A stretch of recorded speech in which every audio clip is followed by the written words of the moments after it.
Assalamualaikum warahmatullahi wabarakatuh. Perkenalkan, nama saya Nurul Anissa, NPM 10020219015. Saya berasal dari Fakultas Dakwah, Program Studi Komunikasi dan Penyiaran Islam.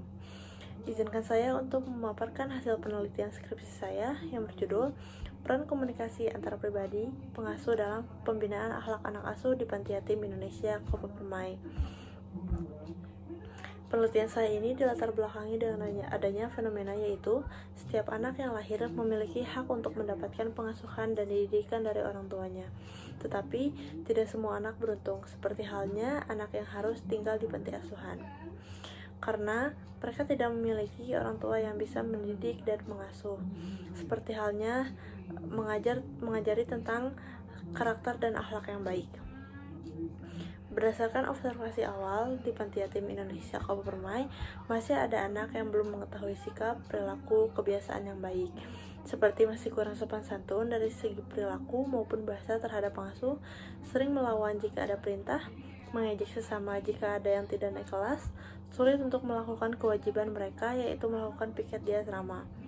Selain itu, pengasuh juga kebingungan dalam menangani sikap dari anak asuh tersebut. Ada perumusan masalah, yaitu 1.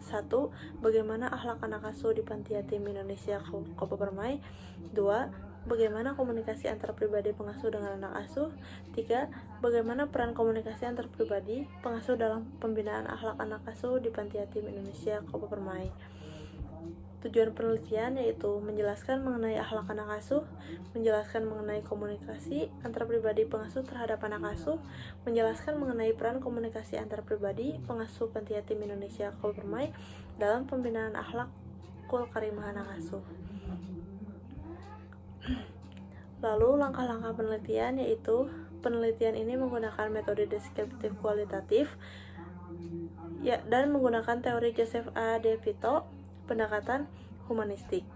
Lalu objek penelitian pada penelitian ini yaitu peran komunikasi antar pribadi pengasuh dalam pembinaan akhlak asuh. Subjek penelitian yaitu 4 orang pengasuh dan 3 orang anak asuh. Teknik pengumpulan data yaitu observasi yang dilakukan pada bulan April, wawancara yang dilakukan bulan Juni, dokumentasi dan penelusuran data pustaka.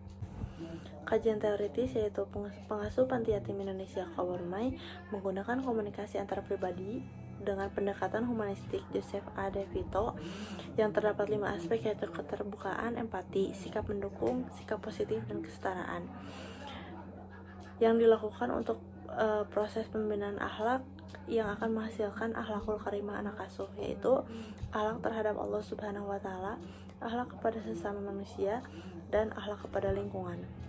Penelitian ini menunjukkan bahwa meskipun masih harus tetap dibina, tetapi anak asuh di Panti Yatim Indonesia Kopo Permai sudah menunjukkan akhlakul karimah seperti rajin beribadah, sopan santun, mendengarkan ketika dinasehati, peduli terhadap sesama anak asuh, menjaga lingkungan panti dengan melakukan piket rutin. Dalam pembinaan akhlak anak asuh dinilai tepat karena pengasuh telah menjalankan kewajibannya dengan menjalankan kegiatan keagamaan yang dilakukan oleh 5 indikator penting, yaitu komunikasi antar pribadi yang diasumsikan oleh Joseph A. De Vito. 5 indikator penting yang terdiri dari keterbukaan yang menghasilkan perilaku jujur, empati yang menghasilkan perilaku peduli terhadap sesama, sikap positif yang menghasilkan perilaku sopan santun dan taat beribadah, peka terhadap lingkungan sekitar, sikap mendukung yang menghasilkan perilaku saling tolong-menolong, dan kesetaraan yang menghasilkan perilaku yang adil. Maka dari itu, dalam penelitian ini menarik kesimpulan dan saran, yaitu kesimpulan, akhlak anak asuh mencakup akhlak terhadap Allah Subhanahu wa Ta'ala, akhlak kepada sesama anak asuh, akhlak kepada pengasuh, akhlak kepada lingkungan. Dalam pembinaan akhlak, pengasuh didukung dengan 5 aspek komunikasi antara pribadi Joseph A. De Vito, yaitu adanya keterbukaan, empati, sikap mendukung, sikap positif, dan kesetaraan.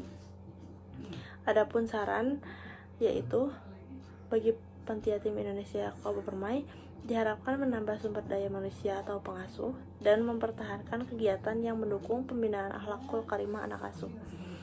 Bagi pengasuh, mampu memberikan tauladan yang baik di kehidupan sehari-hari dengan menerapkan 5 aspek komunikasi antar pribadi untuk mendukung pembinaan akhlak anak asuh.